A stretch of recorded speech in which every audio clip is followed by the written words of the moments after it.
আমার সাংবাদিক ভাইয়েরা, এখানে আজকে এই সাংবাদিক সম্মেলনে উপস্থিত আছেন বড় মসজিদের সাধারণ সম্পাদক শেবুল আহমেদ চৌধুরী সাহেব এবং বড় মসজিদের প্রধান ইমাম মৌলানা সাবির আহমেদ লস্কর সাহেব। আজকে আমরা শিলচর বড় মসজিদে জুম্মার নামাজের আগে আমরা বড় মসজিদের ইমাম সাহেবকে সঙ্গে নিয়ে বড় মসজিদের সমস্ত জুম্মার নামাজের মুসল্লিদেরকে কালা বেজ পরিধান করে গত 22 তারিখ মঙ্গলবার কাশ্মীরের পেহেলগামে যেটা সন্ত্রাসবাদীর দ্বারা যে পর্যটকদেরকে হত্যা করা হয়েছিল এর প্রতিবাদ করেছি। এটাকে আমরা নিন্দা করেছি। কারণ একটা কথা, আজকে কাশ্মীরের এই যে পেহেলগাম হয়েছে আমরা ভারতবর্ষের ভূস্বর্গ, আর এটাকে আমরা মানে সুইজারল্যান্ডের একটা অঙ্গ হিসাবে, একটা পার্ট হিসাবে ধরে নেই।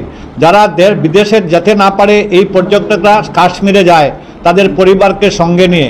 আর এই যে পর্যটকদেরকে নিরস্ত্র পর্যটকদেরকে যে পাকিস্তানের মুদতপুষ্ট লস্করে তাইবার শাখা সংগঠন টিআরএফ আর সন্ত্রাসবাদীরা এসে আমাদের ভারতবর্ষের সম্পদ যারা টুরিস্ট যারা পর্যটক এদেরকে 28 জনকে যে হত্যা করেছে, এটাকে আমরা ভারতবর্ষের সমস্ত মুসলমানরা এই ঘটনাকে নিন্দা জানাই।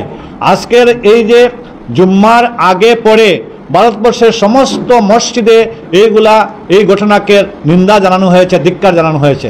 আজকে ভারতবর্ষের বিভিন্ন ইসলামিক সংগঠন জমিয়ত উলামা হিন্দ, আহলে সুন্নত, নদওয়া, দিল্লির জামে মসজিদের শাহী ইমাম, বিভিন্ন ইসলামিক সংগঠনে আজকে এই যে নিন্দা জানানোর জন্য অ্যাপিল করেছিলেন যে এই ঘটনা সবচেয়ে বড় দুঃখজনক ঘটনা।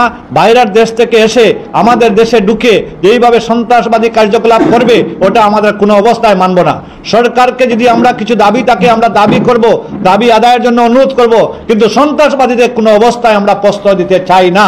এর জন্য সমস্ত ভারতবর্ষের এটা একটা প্রতিবাদী অঙ্গ হিসাবে আমরা আজকে কালা বেজ পরিধান করে এটাকে আমরা কন্ডেম করেছি, ধিক্কার জানাইছি। আজকে পাকিস্তানের সরকার চায় না যে ভারতবর্ষের মুসলমানরা সুখে থাকুক, শান্তিতে থাকুক। এর জন্য ভারতবর্ষের মুসলমানকে অশান্তি করার জন্য আজকে এই যে পদক্ষেপ নিয়েছে, এর জন্য আজকে ভারতবর্ষের মুসলমানরা আমরা এই ঘটনাকে ধিক্কার জানাচ্ছি।